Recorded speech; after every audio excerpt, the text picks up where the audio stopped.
Welcome back. In the last lecture, we introduced you to what are called as alternating currents or alternating voltages, and we defined different terms associated with these.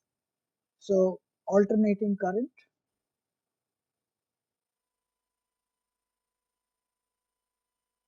and voltages.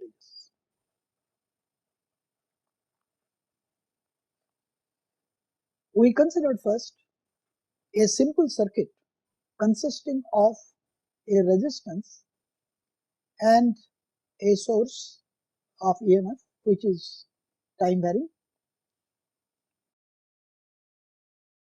So this time variation was sinusoidal, V equal to V max sin omega t, and this is the resistance R, and the current I then is given by the standard expression for Ohm's law, which is V by R. So in this case is given by Vm by R sin omega t, which we write as I maximum times sin omega t. So you notice that the time variation of both the voltage and the current are the same. Both of them vary with time as sin omega t, and this means the current is in phase with the voltage.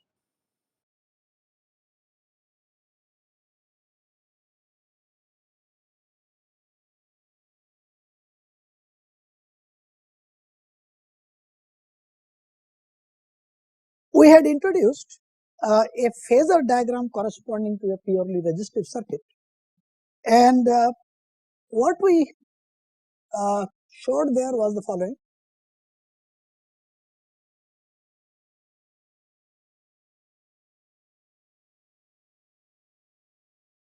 We said that my x-axis is the time t equal to 0 reference line,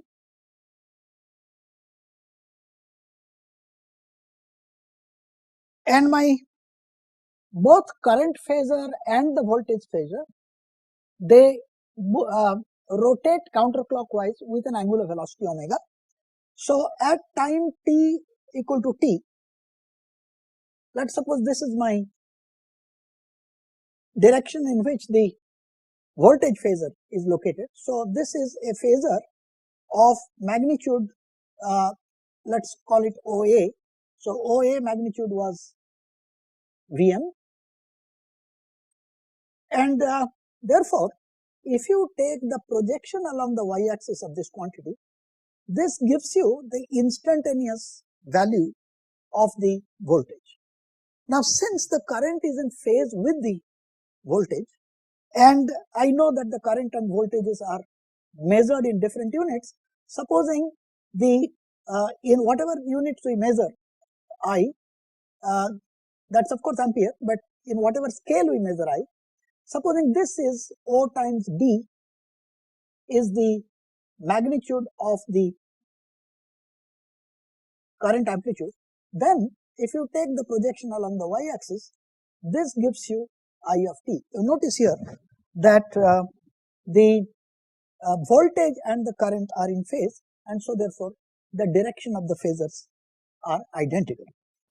So since the time variation of both the voltages and the current was sin omega t, we proved that the average of the current, also that of the voltage, over a cycle is equal to 0, and that's because sin omega t, sin 2 omega t, etc., their average turns out to be equal to 0. For a purely resistive circuit, what we found is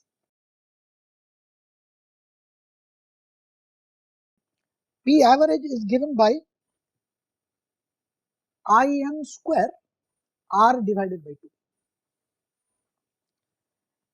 which led us to define something known as RMS current, root mean square current, which is defined as the maximum current divided by square root of 2.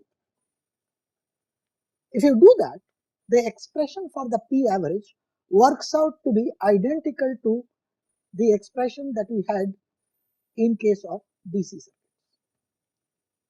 The concept of RMS is also applicable to, for example, the voltage, and you can talk about V RMS is V maximum by square root of 2.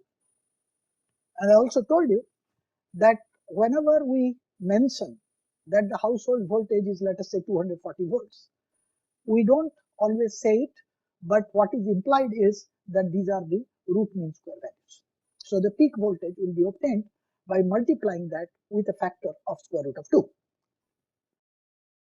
Having done that, we considered a circuit consisting of an inductor, and so this was my circuit.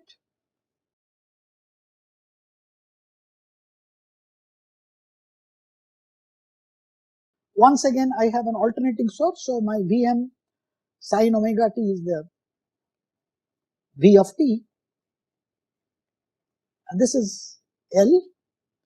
And what we found in this case is that the current expression for the current is given by Vm divided by omega L times sine of omega t minus pi by 2. So this, of course, told us firstly that this is the magnitude of the maximum current, and the time variation is not in phase with the time variation of voltage, but the current lags behind the voltage by pi. Returning back to a phasor diagram for this situation, so what we do is this: supposing this is my voltage, and so that the projection on the y-axis is my V of t, so this is V max, the magnitude. Then my current would be represented in this direction, so that this angle is 90 degrees. This is what is showing you that it is lagging behind the voltage by 90 degrees. So this is the length of this vector is I max, and this is your instantaneous I of t. If you notice that the expression for the current was given by I equal to I max times sine omega t minus pi by 2, and in this case Im is given by Vm divided by omega L. So in other words, the role of resistance in the purely resistive circuit is assumed by this combination here, omega times L, and this omega times L is called inductive reactance,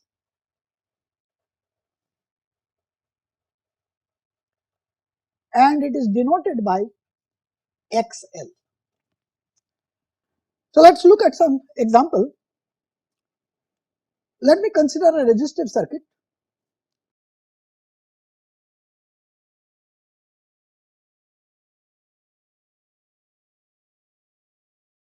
in which the RMS value of current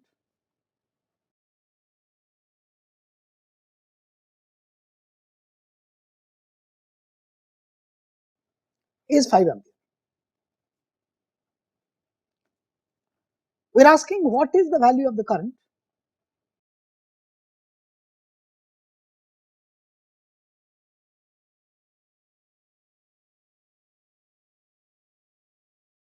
One over 400 seconds after it became 0.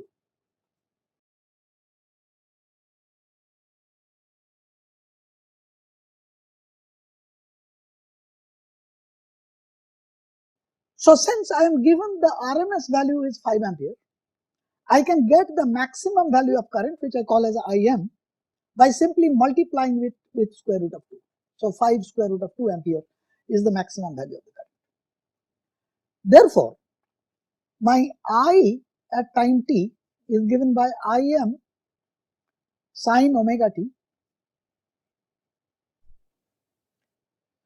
and that's equal to 5 root 2. I also need what is the frequency of the circuit. So let me say that frequency of circuit f is equal to 50 hertz. So this is sine omega is 2 pi into f, which is 100 pi times t. So notice that at t equal to 0, the current is 0.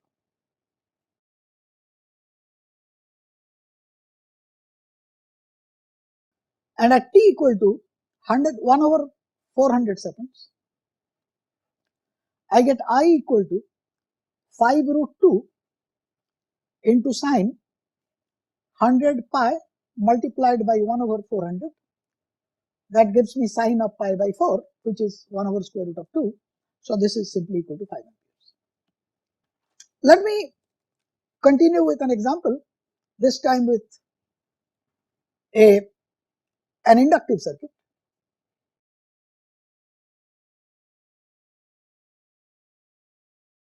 I have a voltage source V equal to 25 sine omega t, meaning thereby that the maximum voltage is 25 volts in a circuit which corresponds to omega equal to 400 radians per second.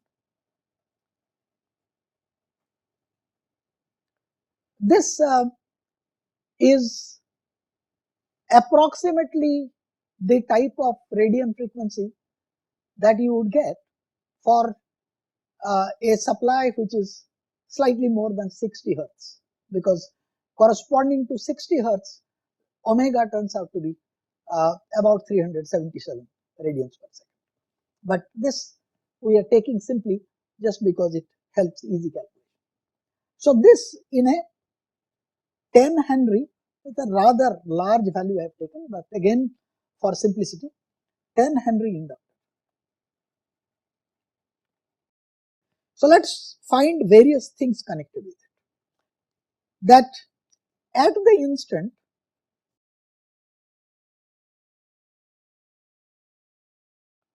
when the voltage is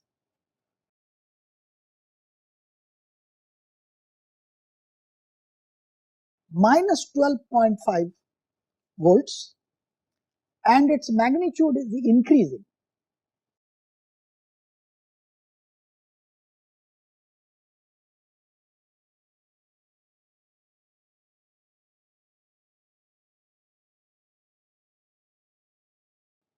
what is the value of current?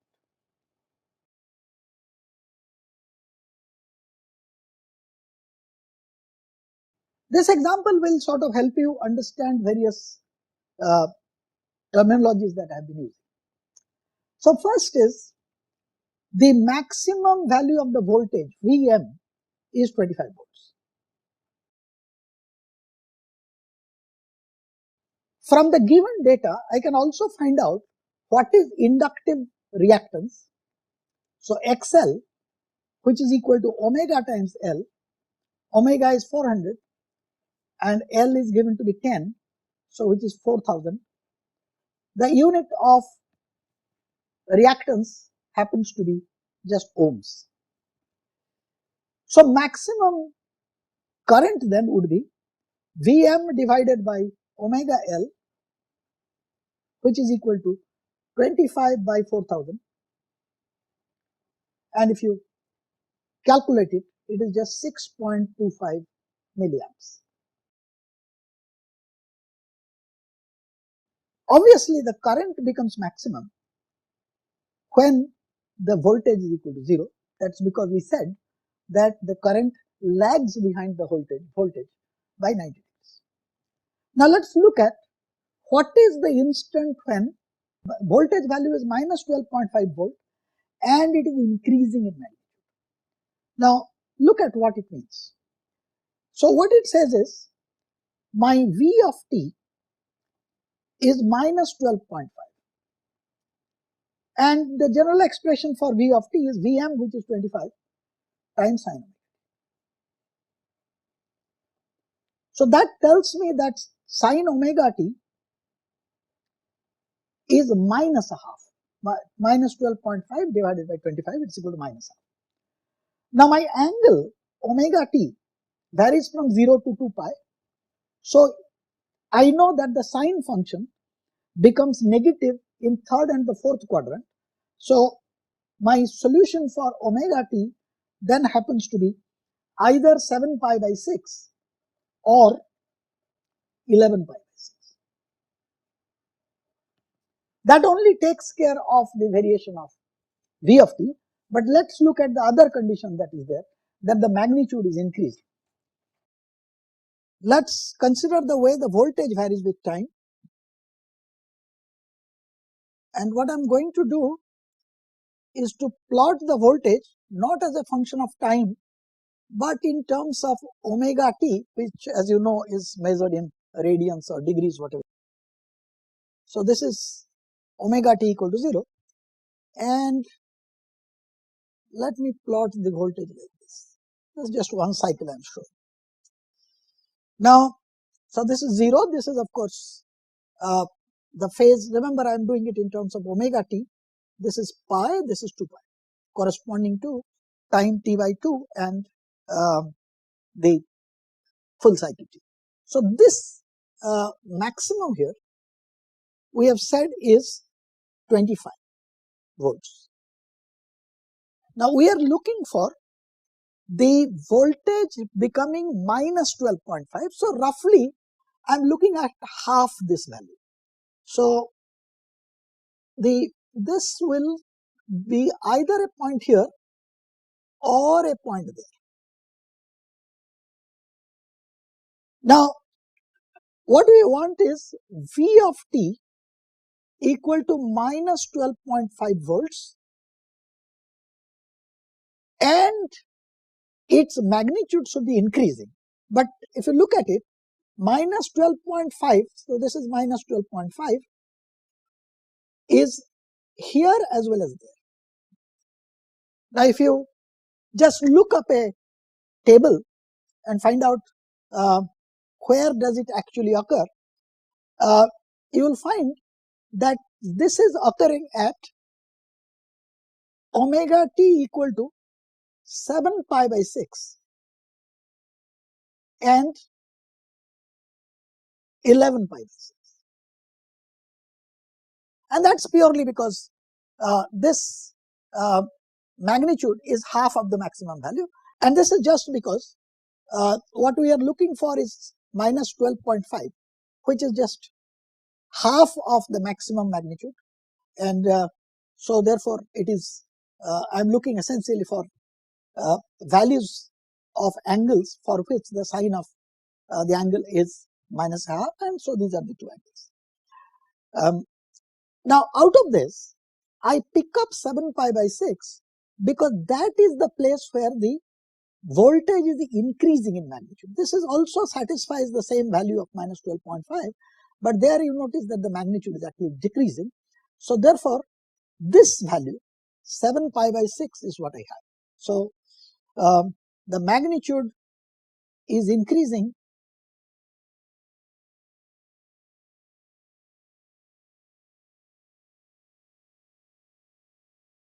at omega t equal to 7 pi by 6.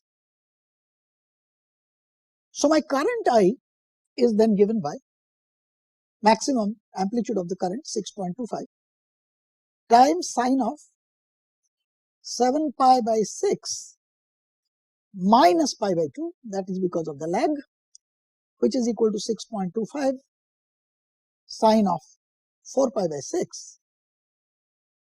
Sine of 4 pi by 6 is square root of 3 by 2, and if you calculate this, it will give you 5.41 milliamps. Having explained how a purely inductive circuit works, let's consider a purely capacitive circuit.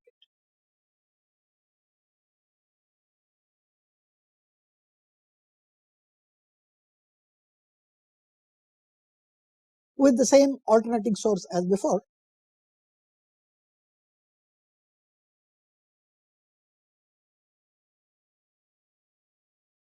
So this is Vt equal to Vm sin omega. Now this case would be different from the way the capacitors behave under a DC supply, because in a DC what happens is a capacitor behaves like an open circuit and doesn't allow the current to pass through. So all that happens is there are transients created and the capacitor plates get charged, and once they are fully charged they remain so as long as the battery remains connected to the capacitors. Now here what happens is this, that assuming that initially my capacitor plates are uncharged, there would be a charging current.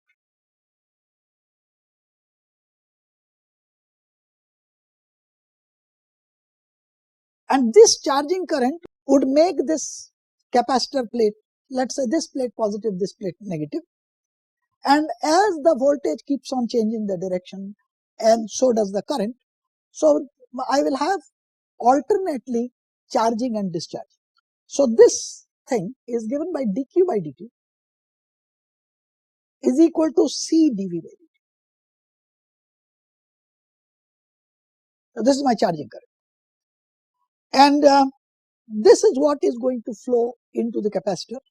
And so therefore, what I have is that my voltage difference between the two plates, since there are no other elements in this circuit, this is the same as V of t. So what I get is my V of t is given by the instantaneous Q of t divided by C. So therefore, Q of t is C times V of t, which is equal to C times Vm times sine of omega.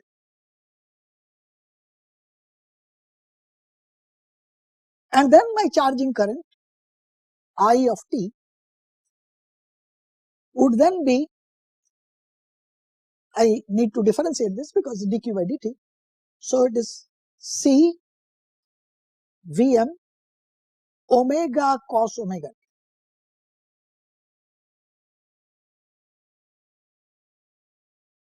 And I will rewrite this as Vm times C omega. Now cosine of omega t I would write as sine of omega t plus pi by 2. So if I write this current as equal to Im sine omega t plus pi by 2, my current amplitude is given by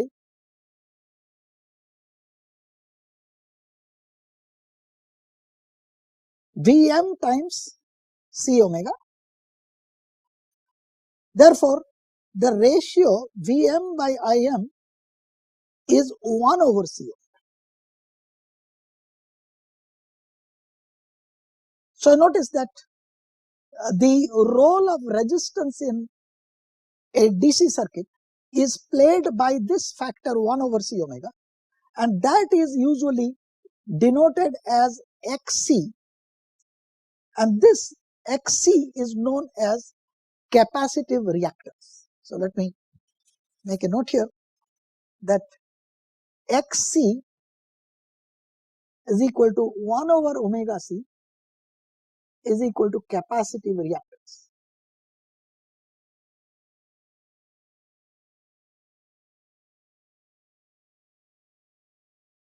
Notice one thing, just like the case of the inductive reactance, capacitive reactance also depends upon the source frequency. So the variation, now if I am plotting capacitive reactance Xc, which is equal to 1 over omega C, so that would be going like this. So that is your Xc. Now Recall that my current amplitude I of m is Vm divided by x, which is Vm times omega c. So if in the same plot, if I am plotting the behavior of Im, this is just linear. The amplitude increases with increasing frequency. Let us look at the variation of voltage and the current for one period.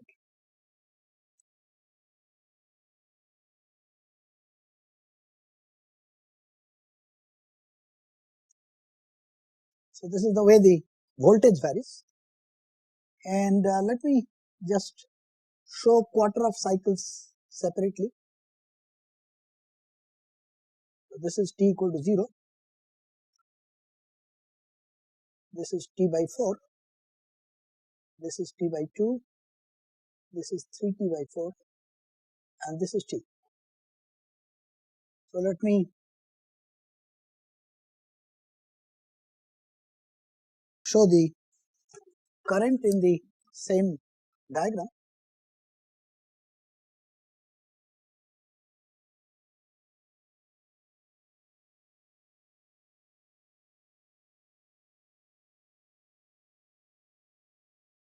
So this the black curve is V of t, and the red curve is the current I of t. So you can see that the current has become maximum a quarter of a cycle before the voltage does. So our variations would be as follows. If I take V of t to be equal to Vm sin omega t, then the corresponding current is given by Im sin of omega t plus pi by 2. So since the current leads the voltage by pi by 2, it would have become maximum a quarter of a cycle, that is capital T by 4, before the voltage reach. I just want to point out that these are representative curves, in the sense it is not as if the voltage is switched on at time t equal to 0, but basically as the circuit is still on, we take the time t equal to 0 at some instant where the voltage is 0 and the current is positive maximum. Now what happens to the phasor diagram in this case? So you recall that we had said that our x-axis here is t equal to 0, that's the reference line that we have been having, and at time t we said the phasor is a vector directed at an angle omega t to the t equal to 0 axis, and this phasor is rotating counterclockwise with an angular velocity omega, and since the current leads the voltage by pi by 2, the corresponding current phasor would be given like this. So this angle is 90 degrees, and so the magnitudes of these are, this is Im is the magnitude of the current phasor, Vm is the magnitude of the voltage phasor, and if you take the projection along the y-axis, then this gives you the instantaneous voltage at time t, and likewise if you take the projection of the current phasor at time t along the y-axis, that gives you the instantaneous current at time t. So therefore let me make this point here, that is current leads the voltage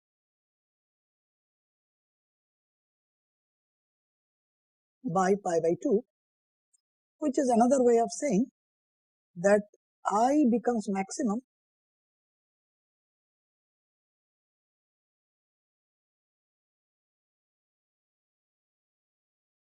t by 4 before the voltage rise.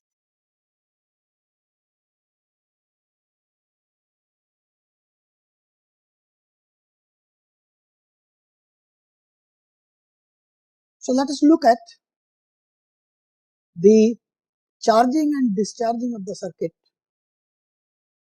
for a capacitive circuit. Let me redraw the current and the voltage with time for a capacitive circuit with the voltage shown in black and the current in red.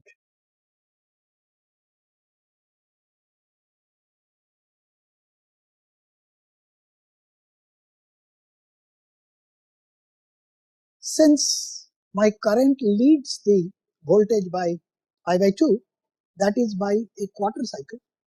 So when the voltage is maximum, the current becomes 0. So the type of curve that I have is something like this.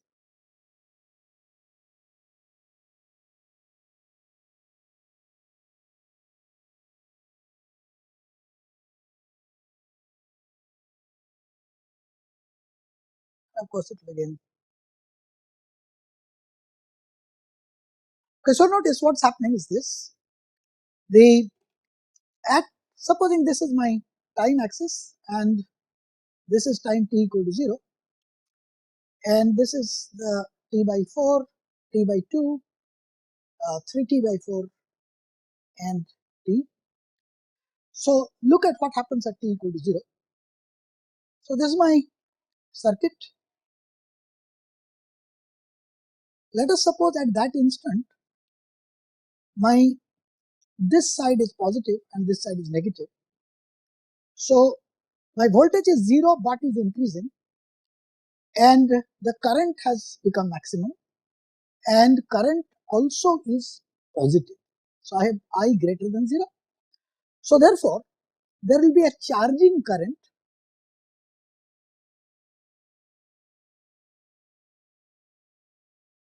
which will flow like this and will make this plate positive, and naturally this plate will become negative. Now, so this is what happens at between t equal to 0 to t equal to t by 4. So charging takes place.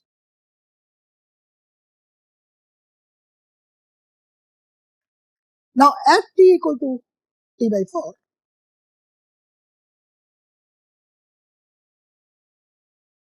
the capacitor plates are fully charged.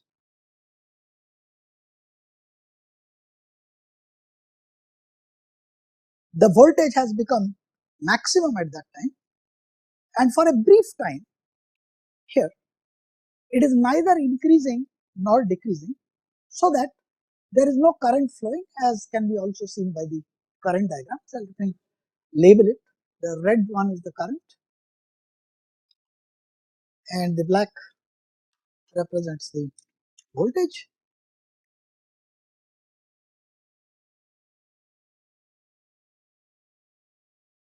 So what we said is that at t equal to 4 it is fully charged, and for a brief moment there is no current.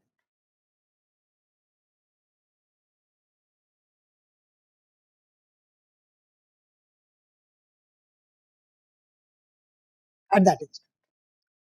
Now what happens next? So I am now going from t by 4 to t by 2. Notice from t by 4 to t by 2,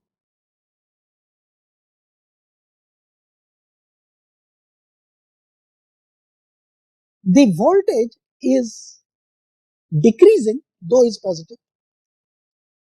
So therefore the current still flows, but notice now the current will flow in the opposite direction,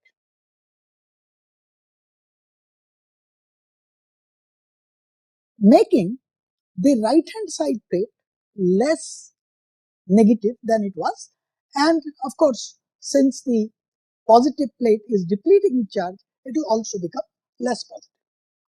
At the instant t by 2, for a brief instant at this point, the plates have been fully discharged. So let me come back.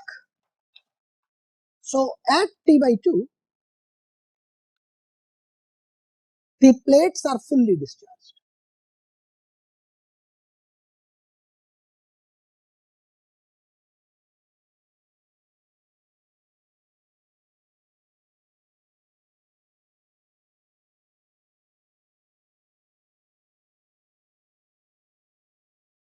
So in this cycle, discharging takes place.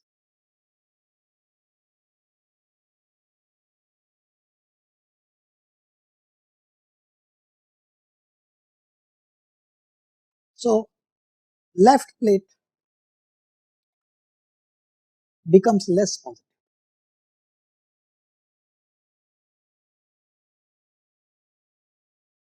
and naturally the right plate becomes less negative. So the situation at that time is this, that I have two plates which have no charge, and this is my source there. Now let us now go from T by 2 to 3T by 4.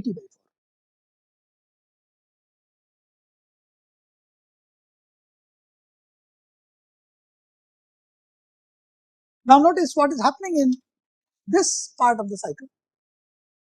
The current is negative and is increasing in magnitude. So what is happening now is this, that the direction of the current would be opposite. So the current would now flow in this direction, making this plate positive and that plate. So this side was minus, this side is plus. So the current reverses in direction,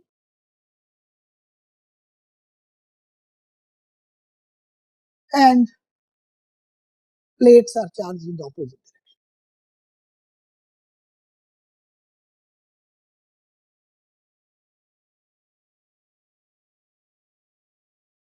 Once again, at 3T by 4, the voltage in the negative direction has become maximum, and once again, when you go from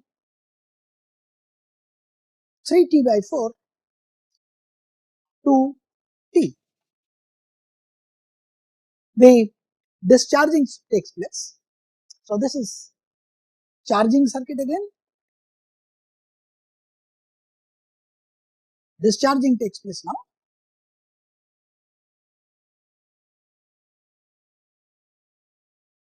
Making the left plate less positive and the right plate less negative, till at time t we return back to uncharged plates.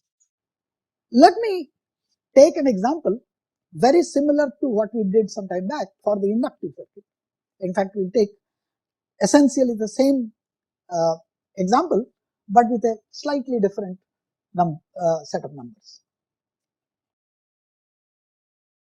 So what we said here is this, that I have a voltage source which is giving me maximum 25 volts. So 25 sine omega t was my variation. This is V. Omega was 400 radians per second.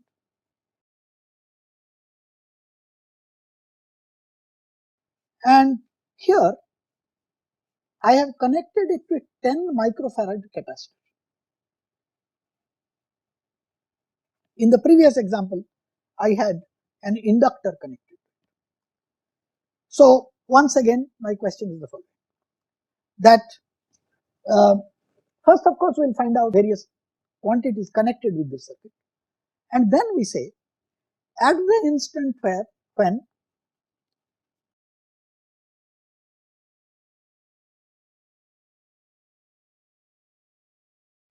V of t is minus 12.5 volts and is increasing in magnitude.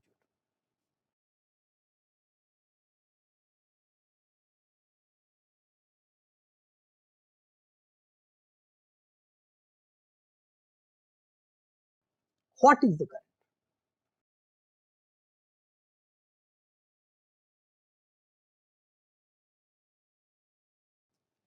Well, first some numbers.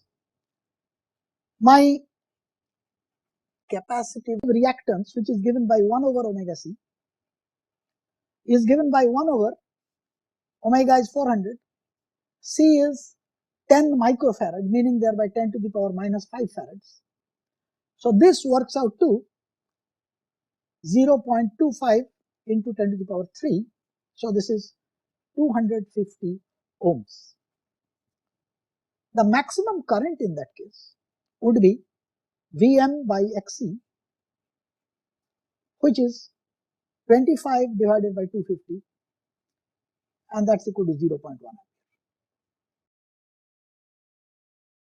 Now my next question was, consider the instant when the voltage is minus 12.5 and is increasing in magnitude.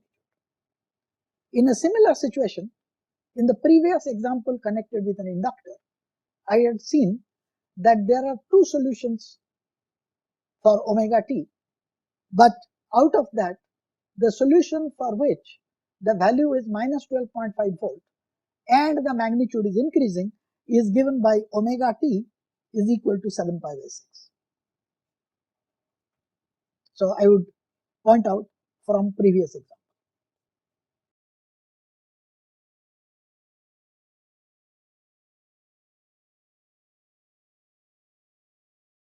Then my I becomes Im sine omega t, but this time plus pi by 2. Im I have already found out to be 0.1 ampere, and this is sine of 7 pi by 6 plus pi by 2, which is 0.1 times sine of 10 pi by 6. The sine of 10 pi by 6 takes it to the fourth quadrant. So therefore, what happens is this, that I will get a negative value of the current, and that would then be equal to minus 0.1 into square root of 3 by 2, that's equal to minus 0.085 amperes. In this problem, I am also required to find out what is the time lag between the voltage and the current maximum.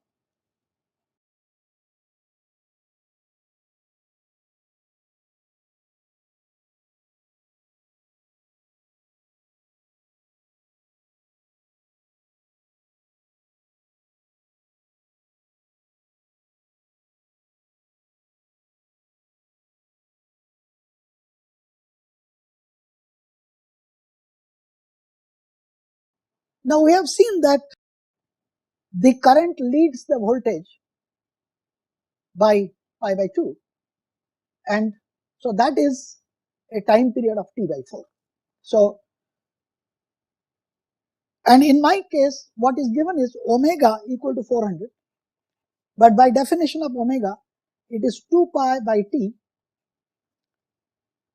That tells me that t by 4, which is the time lag that we are talking about, is given by pi by 800, which is 3.9 milliseconds.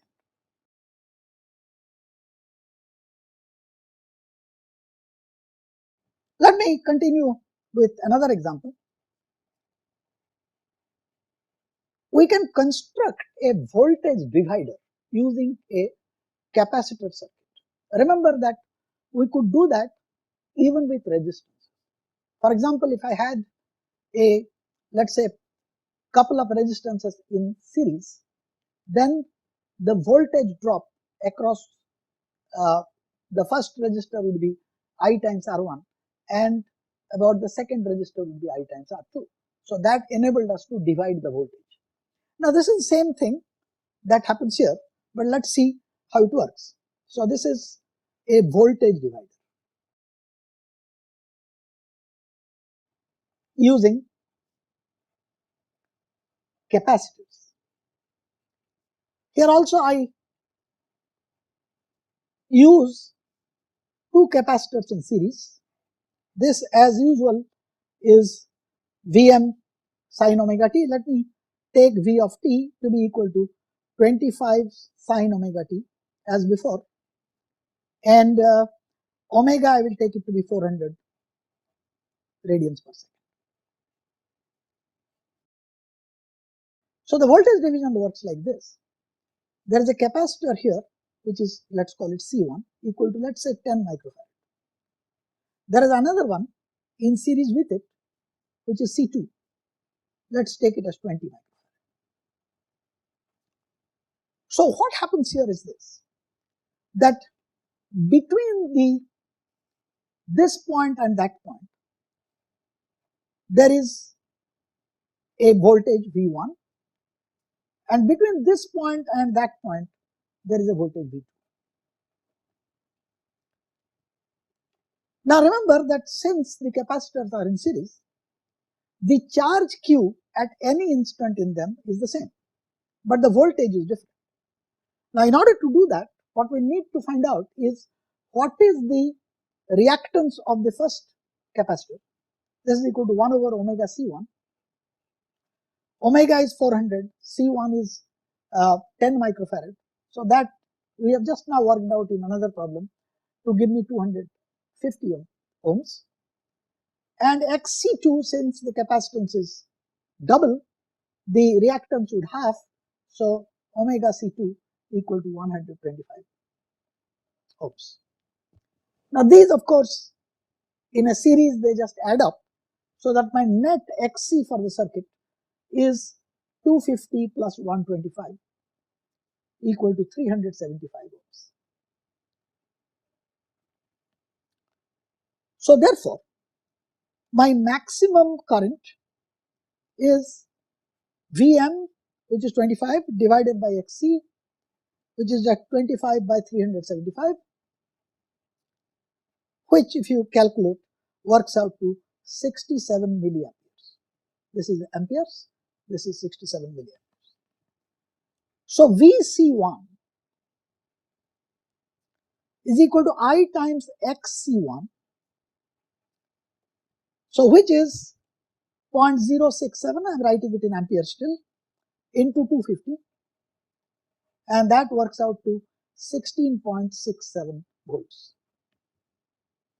Vc2 will be I times Xc2, and this is simply the same thing multiplied with 125, and that happens to be 8.33 volts. You can see that basically this voltage division has been in a 2:1 ratio. These are, of course, the maximum values of voltage across the capacitors, and the variation with time, which we have not shown here, is the same as that of the source, namely it varies as sin omega. Let's continue with some more examples that will help us in getting some of the terms that we have been using clearer.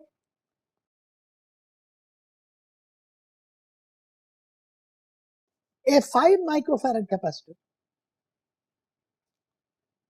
is connected to an AC generator with VRMS equal to 60 volts. We observe the peak current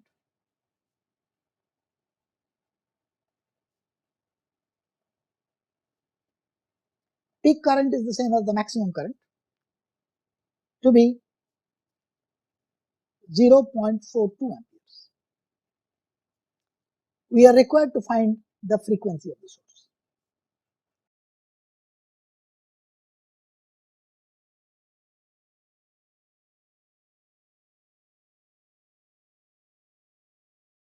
So you remember that the relationship between V and I, and that is applicable to whether we are talking about RMS or the instantaneous values. So VRMS is IRMS multiplied by XC. IRMS equal to 0.42 divided by square root of 2,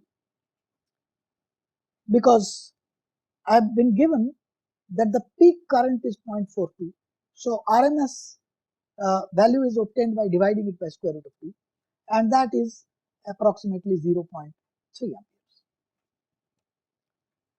And my Xc then is Vrms by Irms. That's 60 divided by 0.3, which is 200 ohms.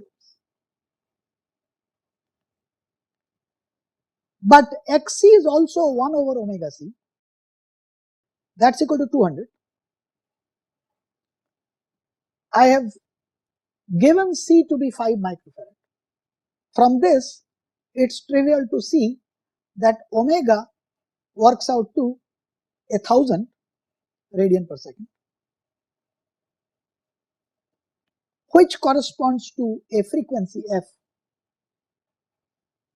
because omega is 2 pi f. So f is 1000 divided by 2 pi, which is equal to 160 hertz. Before we conclude this topic, let me talk about power in a capacitive circuit.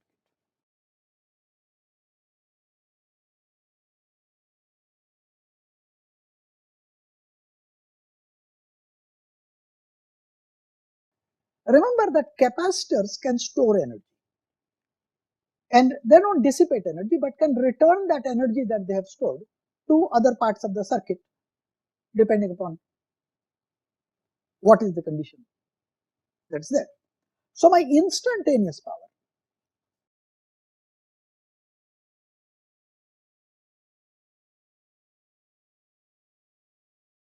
that's equal to IT into VT,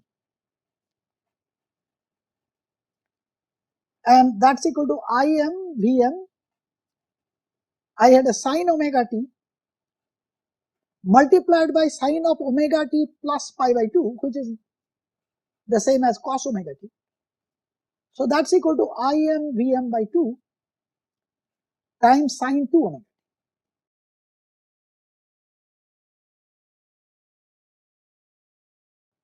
So my average power is 0, because we had said in the first lecture that averages of things like sine omega t, sine 2 omega t, etc. is 0. So my average power is 0. The energy that is stored is given by half CV square. As you can see it here, that if you want to rewrite what is IT VT, you can write this as C times dV by dt.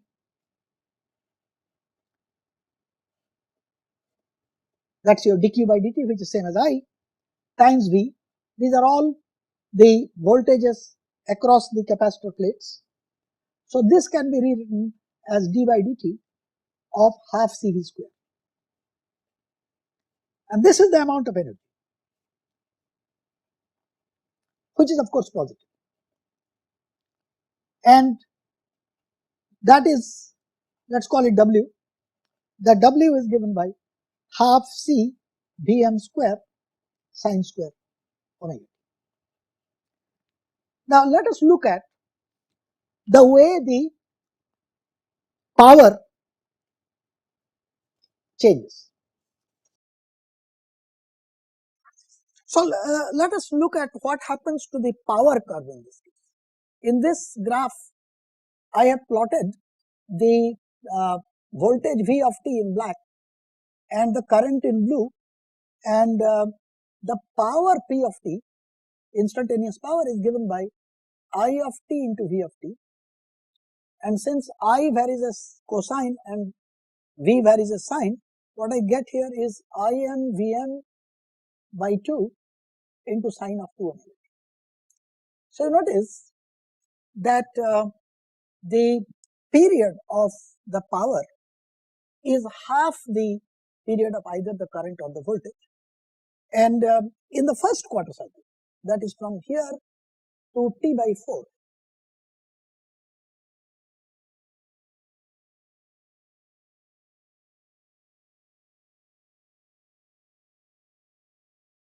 that is t equal to 0 to t equal to t by 4,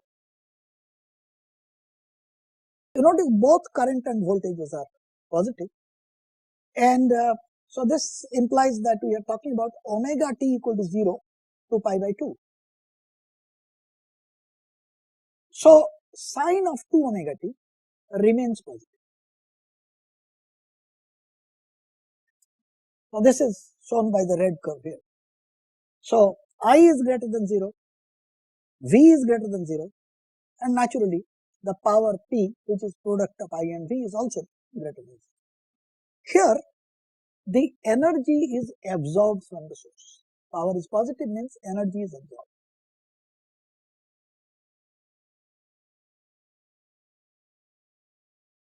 In the next quarter cycle, that is from t equal to t by 4 to t by 2, you notice that power becomes negative because though the voltage remains positive, the current has now become negative. So what it implies is the energy that was absorbed in the first quarter cycle is now returned to the source. And so here P is less than 0, the energy absorbed earlier is returned. And the same thing is repeated in the third and the fourth quarter cycle, namely in the third quarter cycle the energy is absorbed, and in the fourth it is returned back again. Now if you look at this power curve, namely the way power is absorbed from the source and returned to the source, you will realize that in the quarter cycle in which charging is taking place, the power is always absorbed, and in the next quarter cycle when discharging is taking place, the power is returned to the source.